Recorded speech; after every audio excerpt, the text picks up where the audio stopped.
We are as gods and might as well get good at it. Stuart Brand. Stuart Brand wrote that in 1968 in the first Whole Earth catalog, the Bible of Counterculture. The same counterculture that dropped acid with the hope of dissolving hierarchies, that believed technology could liberate humanity from the prison of industrial capitalism, that saw the personal computer as the new LSD, a tool to expand the consciousness and free the mind. 56 years later, we're watching Elon Musk personally dictate which posts 300 million plus people see on what used to be our version of the public square. Jeff Bezos owns the infrastructure over which 40% of American e-commerce flows, taking a cut of every transaction like a feudal lord collecting tolls at the river crossing. Mark Zuckerberg literally runs a machine that can predict your politics with more accuracy than you could possibly articulate yourself, that shapes your reality through algorithms you'll never see. Stuart Brand was right.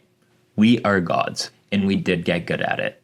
But when he said we are as gods, he failed to define we. In the 21st century, it's clearer than ever. We never referred to all of us. Only a select few at the top of the totem pole. The hippies of the 60s who wanted to escape the man didn't destroy the hierarchy as they set out to do. Instead, they simply built a new one. The libertarians who hated government control didn't eliminate authority, they simply privatized it. And the tech utopians who promised to democratize everything instead created the most concentrated power structures in human history. When we dreamed of the future, we were fixated on ideas of liberation. Instead, what we got was Technofeudalism. I am Jostin of BM Blogs, and today I'm going to be analyzing the philosophy of Silicon Valley, tracing back the ideologies of today's most prominent tech leaders and extrapolating where said perspectives will take us in the future. If you enjoy video essays like this, don't forget to like and subscribe.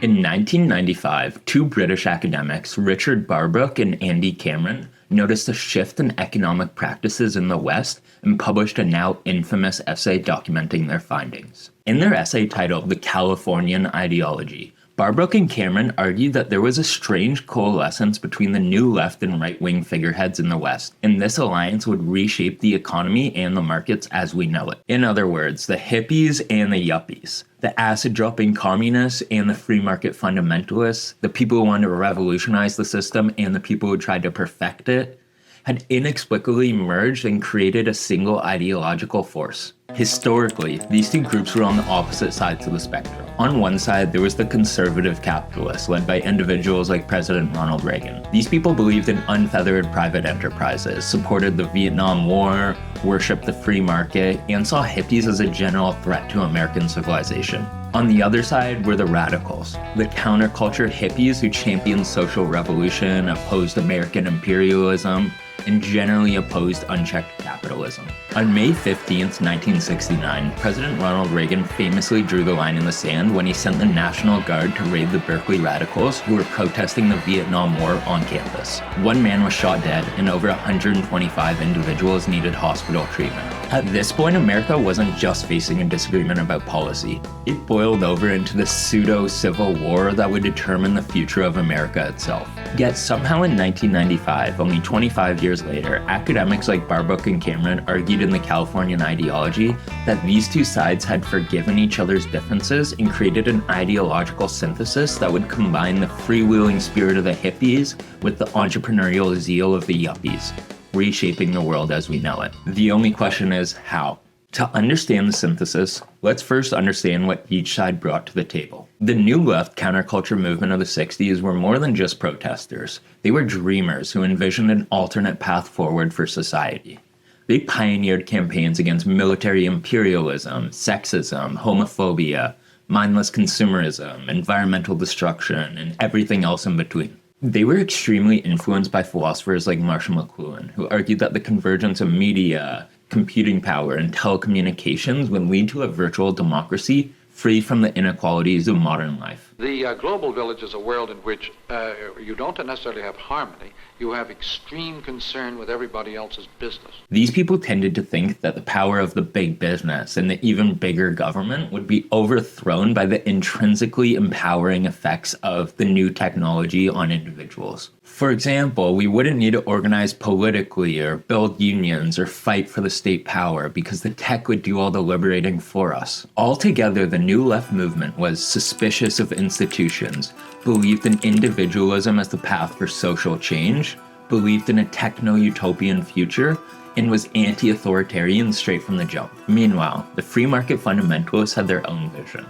They hated government intervention, worshipped market efficiency, and believed that individual freedom could only exist when you get the state off everyone's backs. Futurists like Alvin Tolfer even interpreted Marshall McLuhan's theories as advertisements for the private sector. They argued that new information technologies would involve a return to the economic liberalism of the past, to the era of the founding fathers, to Jefferson's vision of independent property. So, these two groups had incompatible visions of the future that led to culture wars that sometimes literally turned violent. But at the same time, they shared certain characteristics. Specifically, they both hated government intervention. The New Left hated the government's funding of the military-industrial complex, while the New Right hates the government's meddling with the free market in the name of regulations. Not only that, but it was also the advancement of technology that would resolve their contradictions. The New Left believed technology and concepts like Marshall McLuhan's global village would lead us towards a democratic utopia. The New Right believed technology would create a marketplace fraught with innovation and free from government oversight. At its core, the Californian ideology argues that there's no need to choose between these perspectives and that you can actually have both. How do you decide between left, right? ¿Por qué no los dos? Old El Paso, hard and soft tacos. Feed your fiesta. You can be anti-establishment and pro-market. You can be a rebel and an entrepreneur. You can drop acid on the weekend and optimize your stock options on Monday. Are you a hippie or a nerd? Oh, if I had to pick one of those two, I'm clearly a hippie. The uniting force between the New Right and the New Left is technological determinism, the belief that technology, by its very nature, produces freedom, that progress is inevitable, that innovation inherently empowers individuals and weakens concentrations of power. As Barbrook and Cameron put it, above all, will the advent of hypermedia realize the utopias of either the New Left or the New Right? As a hybrid faith, the Californian ideology happily answers this conundrum by believing in both visions at the same time, and by not criticizing either of them. This idea of technological determinism caught fire between the hippies and the yuppies because the vast majority of the New Left and New Right were skilled information workers. Whether they were programmers, engineers, accountants, or marketing executives, they all worked either within or adjacent to the up-and-coming tech and media industries. Like traditional blue-collar jobs, at the time, these people couldn't be replaced easily. They had autonomy, creative control, good pay, and flexible hours. They got to work on interesting problems. They had power over the labor processes in a way that most people didn't. There was no need for these hippies to continue protesting, because quite simply, this was the hippies' dream. It's the same thing that causes people to want to be poets instead of bankers, you know? And I think that's a wonderful thing.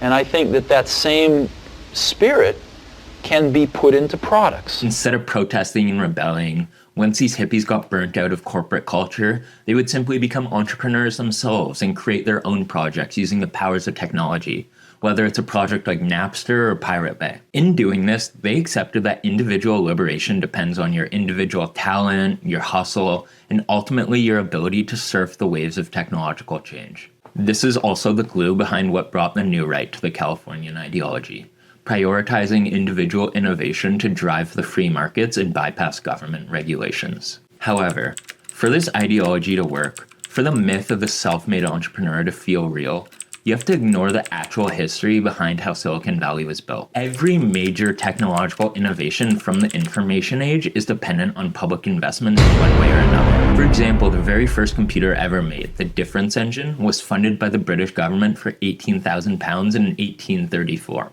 IBM only built the first programmable digital computer because the US Defense Department commissioned it during the Korean War. The entire internet infrastructure was built with taxpayer dollars through DARPA over 20 years. The algorithms behind all our search engines all came from publicly funded research. Nor did Silicon Valley invent this DIY hippie culture. All they did was commercialize it. The Californian ideology has to pretend that this garage startup entrepreneurial spirit emerged out of thin air, that visionary individuals disrupted the establishment through sheer will, and that the government oversight only got in the way. The New Left's suspicion of the institutions weren't unfounded. The government does fund the military-industrial complex. Corporations do exploit their workers. But their response to transform the system themselves by building alternative digital communities and letting tech do the liberating has only led them to abandoning the fight for collective power. Abandoning this collective power created a power vacuum that was filled by privatized power that put all their faith into the markets. This belief that technology has its own inevitable trajectory, that progress happens automatically, that innovation inherently empowers individuals and weakens concentrations of power, is framed as optimism, but it's actually just a form of surrendering. Treating technology as a force in nature, inevitable, beyond politics, is the same as saying we shouldn't try to collectively shape the future, we should just let whoever owns the tools decide. The Californian ideology simply says, don't worry about it, tech will figure it out. The tools themselves will set us free. But this is the con. This is how you get people to accept the oligarchy while thinking they're living through a form of liberation. Meta controls public discourse more effectively than any government propaganda. Amazon dominates retail more than any Standard Oil company ever dominated energy. Google surveils you more thoroughly than the FBI ever dreamed of. Yet the people running these companies see themselves as rebels, outsiders, disruptors fighting the establishment. They didn't escape the man. They became the man just with better PR. The Californian ideology explains how we got this worldview, how contradictions that should have been impossible became the orthodoxy for the information age. But ideology doesn't build monopolies. To understand how the company with the slogan "Don't be evil" became surveillance capitalism manifested, we need to trace the actual mechanisms behind technological determinism. Practically all Silicon Valley companies utter the same talking points. We're building tools that empower individuals. We're creating open systems where anyone can compete. Information wants to be free. In reality, they built platforms that require you to surrender your control to use them. Walled gardens with switching costs so high you're essentially trapped, and surveillance apparatuses that rival the NSA itself. So how did this anti-establishment rhetoric brought forth by the Californian ideology lead to the most concentrated corporate power in human history? How did the same ideology that promised freedom produce the infrastructure of control? Because ideology alone doesn't build monopolies. You need operational infrastructure, techniques to turn this ideology into infrastructure. Mark Zuckerberg didn't invent social networking. What Facebook figured out was how to make your relationships proprietary. MySpace was first and bigger, but unlike Facebook, it was sort of a mess. There was fake profiles, bots, and catfishing everywhere. Facebook's innovation was requiring mutual friend connections. Someone had to vouch for you before you could connect. This created a verified social graph, a network of authenticated relationships. Nowadays, most people don't use Facebook because they like Facebook. Most people have it simply because their family has it, their friends have it, their colleagues. The software isn't anything special. It's their network, X amount of connections over X amount of years. That's impossible to replicate. Network effects refer to how the value of a network grows proportionally to the square of connected users. A network with 100 million users, for example, isn't 10 times more valuable than one with 10 million. It is more like 100 times more valuable. Internal emails obtained by the FTC show Facebook spent significant time fostering network effects and engineering platform dependence. In one email, there's a quote that says, "Photos are perhaps one of the most important ways we can make switching costs very high for users. If we are where all of the user's photos reside, it will be very tough for a user to switch if they can't take those photos and associated data with them." As you can see, they weren't subtle at all about making switching costs very high. The FTC called this the ratchet effect, where switching costs slowly increase over time. The longer you use Facebook, the more photos you upload, the more memories you tag, the more trapped you become. Do you guys remember Google's short-lived social media product called Google+? Google spent $585 million trying to build a competitor to Facebook. They had billions of users, unlimited resources, the best engineers in the world, and it failed spectacularly. 90% of users couldn't stay on the platform for more than 5 seconds, thus proving how important engineering dependence and network effects are. In another FTC-obtained email chain taken from Facebook headquarters, a Facebook higher-up said, "People who are big fans of Google Plus are having a hard time convincing their friends to participate because switching costs would be so high due to the friend density on Facebook." So nowadays, you can literally build a technically superior product with infinite money, but it wouldn't matter if the users aren't there. And the users aren't there because their friends aren't there. It's a catch-22 by design. Research from the Imperial Business School found the following paradox. The more opportunities there are to switch platforms, the less likely it becomes that individuals will make you move, because everyone would have to coordinate switching simultaneously. Facebook didn't win the rat race because they were any better than their competition, but only because they achieved critical mass first. Once you have the network effects at scale, you are invincible. Google eventually started operating on the same principle with different mechanisms.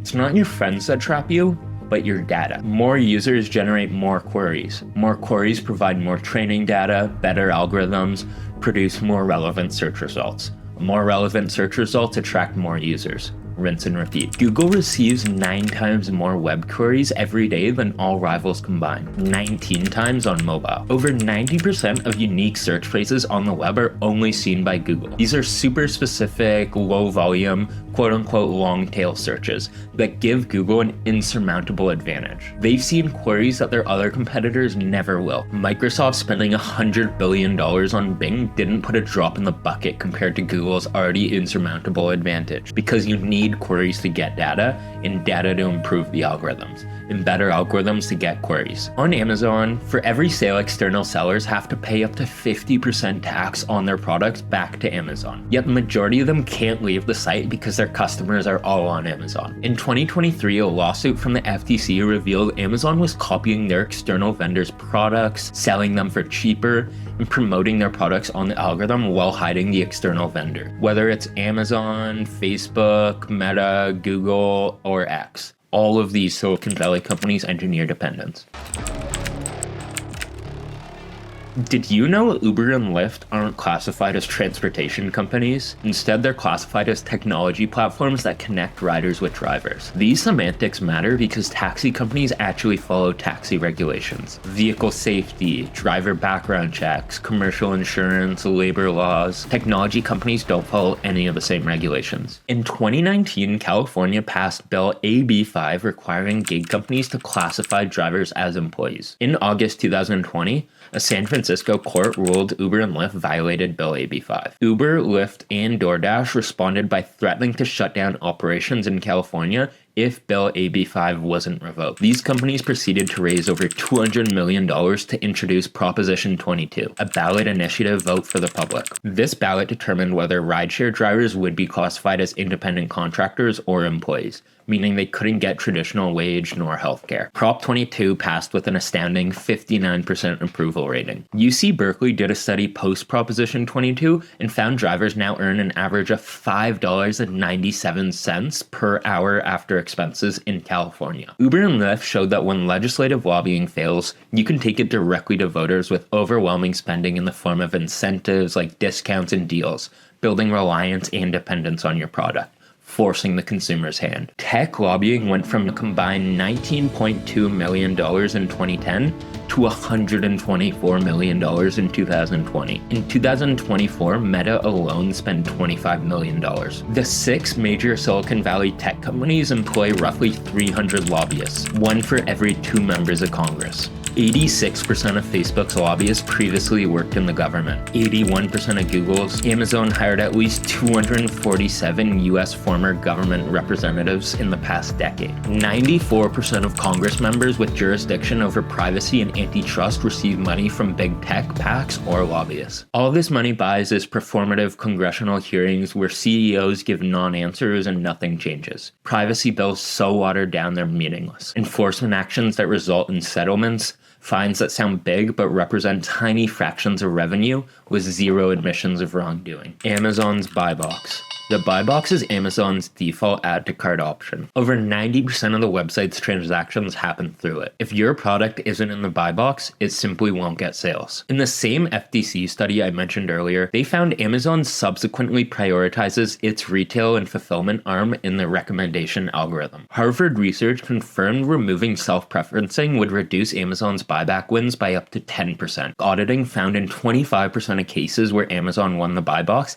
Amazon didn't actually offer the lower price. Other sellers had lower options, they just weren't featured even though they're promised to. Amazon's algorithm shows you more expensive options that benefit Amazon. In 2021, Italy fined Amazon $1.3 billion for this. Another lawsuit in the UK seeks over $1 billion in additional damages. Both cite the self-favoring algorithm. The Institute for Local Self-Reliance famously said, Amazon's third-party sellers are pitted against one another in something more akin to a Roman arena, where they are the subject to arbitrary whims of a self-serving emperor.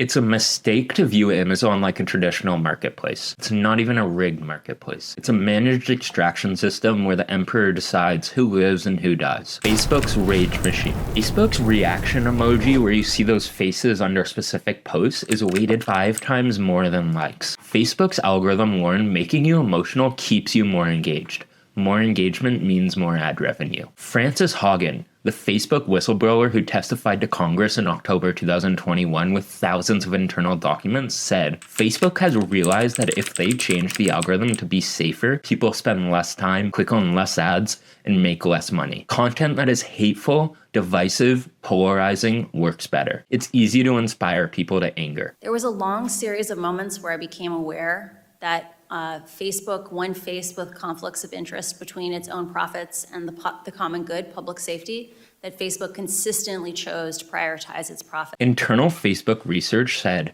the current set of financial incentives our algorithms create do not appear to be aligned with our mission. This quote refers to the 2016 internal research Facebook did, where they found that 64% of all extremist groups are found due to their recommendation tools. Facebook's algorithm was responsible for nearly 2/3 of people joining extremist groups across the world. They kept running it because changing it would reduce engagement. This is the second mechanism in action. They escaped regulations by claiming to be different. They've spent hundreds of millions buying their way around democracy. Then they replace transparent markets with algorithmic extraction systems optimized for their benefit, not ours. Harvard professor Shoshana Zuboff spent years studying Google, and her conclusion was that they invented a new tier of capitalism she calls surveillance capitalism. Surveillance capitalism is the unilateral claiming of private human experience as free raw material for translation into behavioral data. Whenever a person is in any way brushing by the internet, they leave behind a trail of behavioral signals that are visible only to the machines. This is not the personal data that we choose to share. These are signals from our online activity, from offline activity, could be the tone of your voice, your patterns of life, the stoop of your shoulders, the direction of your gaze now as you drive your car. These are all behavioral signals captured without triggering user awareness, redefined as corporate assets, aggregated, analyzed, and computed for behavioral predictions. Look at it like this. Before 2001, Google used your data to improve Google search. It was symbiotic. You got better results and they got better algorithms. Then came the big idea that would harness that discovery. And that's when they understood, and it began with Larry Page, one of Google's founders, that predictions of human behavior could be commodified, could be sold like commodities in futures markets in exactly the same way we sell pork belly futures or wheat futures or oil futures. Now, human-generated information could be aggregated, analyzed, and used to generate predictions that would be the new source of commodification that would found this new era of capitalism. After 2001, Google realized the same data could predict what ads you click on. Data not needed to improve their service, just valuable to their advertisers. In 2000, Google earned $19 million in ad revenue. By 2004, they earned $3.5 billion. And at this point, it's beyond behavioral prediction. It's actually behavioral modification. The shift is from monitoring to what data scientists call actuating. Surveillance capitalists develop economies of action as they learn to tune, herd, and condition our behavior with subtle cues, rewards, and punishments that shunt us towards their most profitable outcomes. Shoshana Zuboff. You think you're choosing, but the algorithm is studying what makes you click, what makes you buy, then engineering your environment to produce more clicks and more purchases. We've all heard it before. You're not the customer, you're the raw material. Facebook's emotional manipulation study. In January 2012, Facebook conducted the largest field study in human history. They manipulated the emotions of 689,003 users without their knowledge or consent. They altered their news feeds. One group had more positive content reduced, another group had more negative content reduced. When positive comments were reduced, people produced fewer positive posts themselves. When negative posts were reduced, the opposite occurred. This means Facebook can systematically alter your emotional state at scale by controlling your information environment. When this came out in 2014, Facebook claimed its data use policy informed their users' consent, and that was the end of it. The last successful major antitrust action lawsuit against a tech company came all the way back in 1998 in the United States' first Microsoft case. DOJ charged Microsoft with building Internet Explorer to destroy Netscape. This is because, according to the Consumer Welfare Standard, antitrust lawsuits can only focus on one thing: consumer prices. The problem is, these tech companies don't offer expensive products. The vast majority of their services are free. It wasn't until former Yale law student Lena Kun published the famous Amazon Antitrust Paradox article that highlighted how the current antitrust frameworks are unequipped to capture market power in the modern economy, where people began to take notice. But by then it was simply too late. The billion-dollar fines levied onto these Silicon Valley giants are still a drop in the bucket to their total revenue. The penalties don't change their behavior. This is the third mechanism. These conglomerates realized surveilling behavior is more valuable than any products they could offer. By the time agencies tried to step in, the monopolies were too entrenched. The switching costs were too high. The political will was too weak. Three mechanisms transformed the Californian ideology into legitimate infrastructure: engineering dependence, regulatory arbitrage, and surveillance capitalism. They were built deliberately, carefully, and profitably. In total, this has ushered in a new era of economic uncertainty that scholars are quickly calling Technofeudalism. Amazon takes 45% of all third-party sales through their website as of 2024. Not 45% profit or revenue, but 45% of the entire sale. If you sell a product for $100, Amazon takes $45 before you spend any money on manufacturing, shipping, storage, or your own time. In 2014, on the other hand, Amazon only took 10% of all sales. Think about that trajectory. In just 10 years, Amazon more than quadrupled the tribute it extracts from the people who use its own platform. Not because Amazon got better at anything in particular, not because it started providing more value, simply because it could. Because once you're on Amazon, leaving isn't an option. Your customers expect prime shipping, your competitors are there, the algorithm has learned your business. You are essentially trapped. This isn't a symptom of capitalism. Capitalism is about competition. Businesses fight for market share by offering better products or lower prices. Amazon doesn't need to compete anymore because they own the market itself. This isn't capitalism.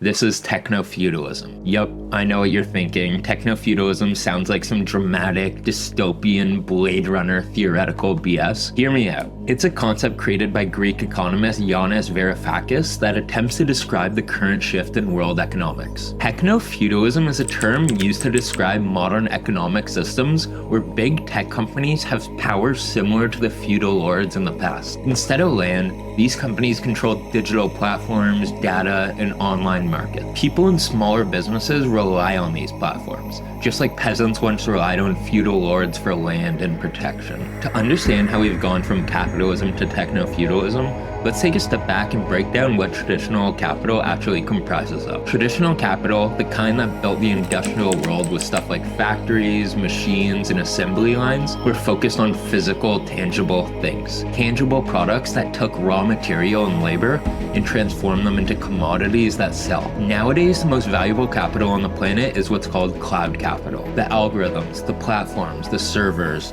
the data structures that hold the world's information. Cloud capital doesn't produce commodities like traditional capital does, but it does produce behaviors. In Varoufakis's book, Technofeudalism, he says cloud capital are not the industrial robots or the telephone systems.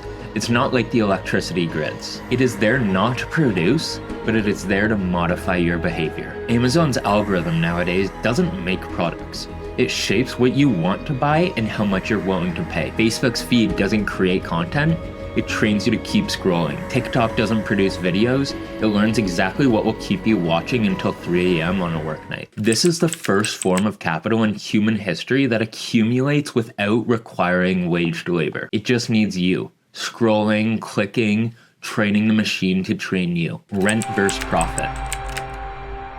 Under traditional capitalism, profit comes from production. You exploit labor, you make things, you sell them for more than they cost to produce, and profit's vulnerable. Competitors can always undercut you, workers can organize, markets can shift. Profit requires you to keep fighting. Again, nowadays, under cloud capital, most profit comes from rent. Rent comes from owning the land where economic activity actually happens. If you're lucky enough to receive rent, you don't need to compete with anyone. You just need to own the territory and extract payment from anyone who wants to use it. Evil lords didn't compete in markets. They owned fiefdoms. If you wanted to farm, trade, or live there, you paid what's called a tribute, aka rent. And this is exactly what companies like Amazon, Apple, Google, Meta, and the whole Silicon Valley domain have recreated. They don't compete in markets anymore.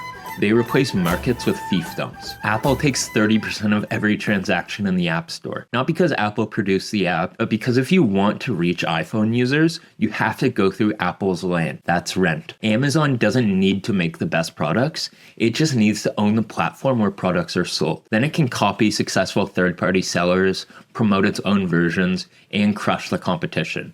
Not through better production, but through control of their territory, aka rent. Google doesn't even create content anymore. It just taxes everyone trying to be found, aka rent. The shift from profit to rent is the shift from capitalism back to feudalism. And it happens so smoothly, most of us didn't even notice. A traditional market is supposed to have the ability for everyone to see the same products, and everyone can communicate about them and compare prices. A traditional market has transparency, competition. You search for running shoes. Your friend searches for running shoes. You get completely different results. Not because Amazon is showing you the best running shoes, but because the algorithm has calculated which shoes will extract the maximum amount of money from you, specifically based on your browsing history, your purchase history, your income level, and how desperate the algorithm thinks you are. This is what Varoufakis calls an algorithmically constructed panopticon, where, unable to see each other, all we can see is Jeff's all-seeing algorithm. This is not a market.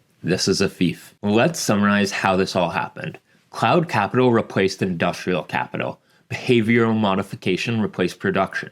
Rent replaced profit, fiefs replaced markets, lords replaced capitalists. And it all happens so smoothly, we call it innovation. The Californian ideology promised us liberation through technology. What we got was the most concentrated power structure in human history, dressed up in hoodies and startup mythology. They sure disrupted capitalism, all right. They just replaced it with feudalism. The real question is, how do they justify this? How do you extract rent from billions of people generating your wealth for free and still believe you're actually the good guy? You need a philosophy that makes exit look like entertainment. You need to transform that I'm rich and you're not into I'm building the future and you can't understand. You need a religion. And that's what Silicon Valley built.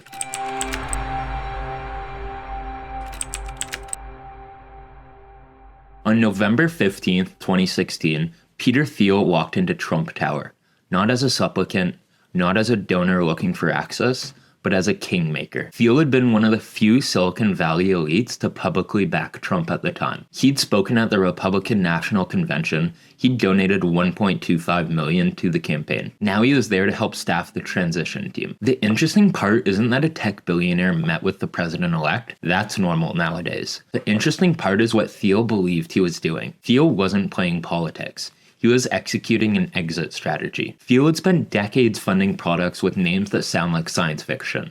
Seasteading, building sovereign nations on floating platforms in international waters. That's why we work to enable seasteads, floating cities which will give people opportunities to peacefully test new ideas about living together. The most successful will become thriving new societies, inspiring change around the world. We're creating this future because governments profoundly affect our lives, and improving them would unlock enormous human potential. Life extension research. The big theme that I think we could be spending more on is solving the question of aging. Can we treat aging itself like a disease that can be slowed or possibly reversed? New Zealand doomsday bunkers, parallel governance structures, crypto as escape from government currencies. Every single one of these products share the same premise. The system is broken beyond repair, so the enlightened like Thiel need to exit from it. And Thiel is no outlier. He's actually what I would call the Rosetta Stone for understanding how Silicon Valley richest actually think. Political scientist Albert Hirschman once identified 2 responses to broken systems humans tend to take when they feel they can't overcome the limitations. The first one is voice. Here you stay and fight, organize, protest, reform from within. Voice is fundamentally a democratic strategy. You can't leave, so you have to make things better for everyone. On the other hand, the other strategy is to simply exit. Or leave. Find the door and go somewhere else. Exit is fundamentally individualistic. If you don't like it and you have the resources, you can leave. Silicon Valley's whole mythology is built on the exit strategy. If you don't like working for IBM, go exit and create a startup out of your garage and call it Apple. Don't like the East Coast? Go work from home and live in California. Don't like regulation? Go work in crypto. But when you've exited from everything except reality itself, like these billionaires have, you don't give up on the exit. You just aim it at bigger targets. Ray Kurzweil is an American computer scientist who is 76 years old. He takes around 100 supplements a day. He believes he is going to live forever. Not metaphorically, but literally. His logic is that technology accelerates exponentially. AI is improving faster than anyone predicted. We're approaching the so-called singularity, where artificial intelligence becomes smarter than humans and can improve itself recursively. At that point, everything changes.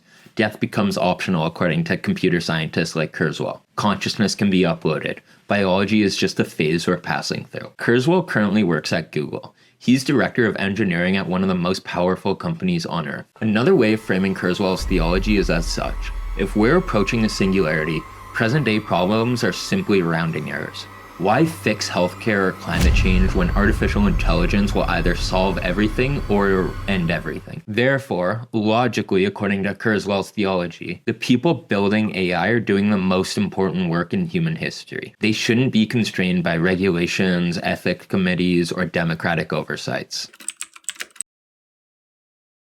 One way to define effective altruism is the idea of using evidence and math to do the most good. However, philosophers have debated what it means to truly have effective altruism for centuries. And the logic goes, the future could contain trillions of people. If you care about maximizing welfare, you should care more about potential future people than present-day people. A 0.01% reduction in existential risk is worth more than saving 1 million lives today because it protects those future trillions of lives. Therefore, accumulating vast wealth is ethical if you'll donate it to long-termist causes. Therefore, according to these billionaires, the ends justify the means, and the future matters infinitely more than the present. Sam Bankman-Fried is on the record stole $8 billion from customers and convinced himself it was moral because he planned to donate it to AI safety research. When caught, he genuinely seemed confused that people were mad. In his framework, he was maximizing expected value across possible futures.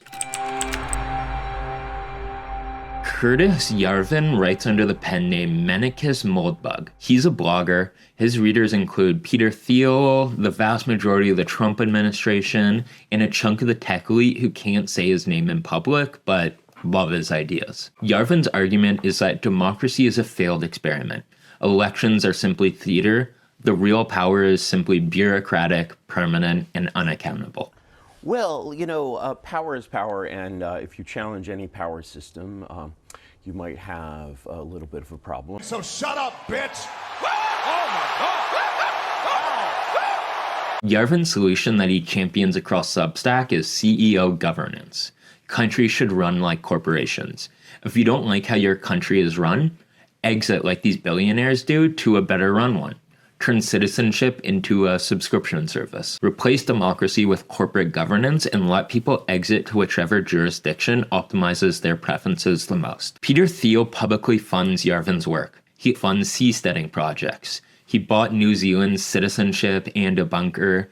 He backed politicians like J.D. Vance who discussed these ideas openly. In a now infamous quote from 2009, Peter Thiel once said, "I no longer believe that freedom and democracy are compatible."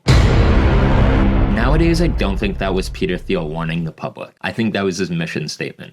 All of those examples and theologies I mentioned aren't separate philosophies. They're three versions with the same impulse. For example, with Singularity, you exit from mortality and biology. Long-termism, you exit from present-day ethics, and with this Yarvinism, you exit from democracy. They all share the same common themes. Technological determinism, where progress is inevitable and we have to keep innovating. Elite vanguardism, where only a small percentage of the population can truly understand and be responsible for this phenomenon. And the contempt for the democratic deliberation, where government processes are too slow and too bureaucratic. And they all see escape as the answer. They all transform so-called might into right. If you're rich enough to fund life extension, you deserve immortality. If you're smart enough to work on AI safety, you deserve to make unilateral decisions about humanity's future. Peter Thiel is the clearest example of this in action. He made fortunes in tech. Using those fortunes, he funds life extension research. He influences far-right thinkers like Curtis Yarvin, backs politicians like J.D. Vance, funds insane sci-fi projects like seedsteading, New Zealand bunkers, and invests it all into AI companies with the goal of saving the future, not today. They're all about not rebuilding what we have today, but exiting beyond it. We can do the same routine with Elon Musk. He funded his billions in tech, used those billions to buy Twitter, which was a so-called exit from democratic discourse. He promotes crypto, which is an exit from so-called government currency. He funds projects like SpaceX and Mars, which are quite literally exiting our planets, and AI development while warning us about AI. Without theology, what they're doing sounds monstrous. Billionaires extracting rent from your unpaid labor while escaping all democratic accountability, hoarding resources while the world burns, accumulating power that would make feudal lords jealous. But with theology, they can frame it as such. We're building the future. Democracy is too slow for existential challenges. Present-day suffering is a rounding error compared to the infinite future value we can unlock. The system is broken beyond reform. The enlightened few must guide humanity to the singularity. You're trapped in the present. We're thinking in centuries. The theology transforms this oligarchy into a sacred duty. Rent extraction becomes shepherding humanity. I want to bring up Sam Bankman-Fried again, not because his fraud was unique in any capacity, but because I think he's a great example of what happens when this so-called theology is taken to its logical conclusion. He genuinely believes his math. Future people matter infinitely more than present people because, well, there's infinitely more of them. Existential risk reduction is the only thing that mattered, according to Sam Bankman-Fried. Therefore, accumulating wealth, even through fraud, was ethical if deployed towards the right causes. Now he's in prison serving 25 years with Diddy. Kurzweil will die before the singularity arrives. He's been predicting it since the 90s, and he keeps pushing the date back. He He now estimates it's 2045. Theo's been talking about seed treading since 2008, and he still lives in America. Yarvin's network states are only blog posts. These so-called Mars colonies that Elon plans on building, the uploaded consciousness, this escape from democracy into something better, is always just over the horizon. But that's their entire point. The exit doesn't need to arrive for the theology to work. As long as it's perpetually imminent, it justifies anything they do today. They get to play God without any of God's responsibilities. They get to rule without obligation. They get to extract without producing. They get to prophecy without accountability. And when the prophecy fails, when the singularity doesn't arrive, when the network state collapses, when the fraud is exposed, they'll just move the goalpost and exit to the next theology. The Californian ideology promised liberation through technology, disruption, decentralization, power to the people. But what we got was cloud capital extracting rent, platforms replacing markets, feudalism with better marketing. They built a theology where they're the prophets and we're too primitive to understand. They exit from mortality while we die from preventable diseases. They exit from democracy while we lose what little voice we had. They exit from ethics while we suffer the consequences. They exit from the present while we're trapped in it. Once again, I bring up the Stuart Brand quote.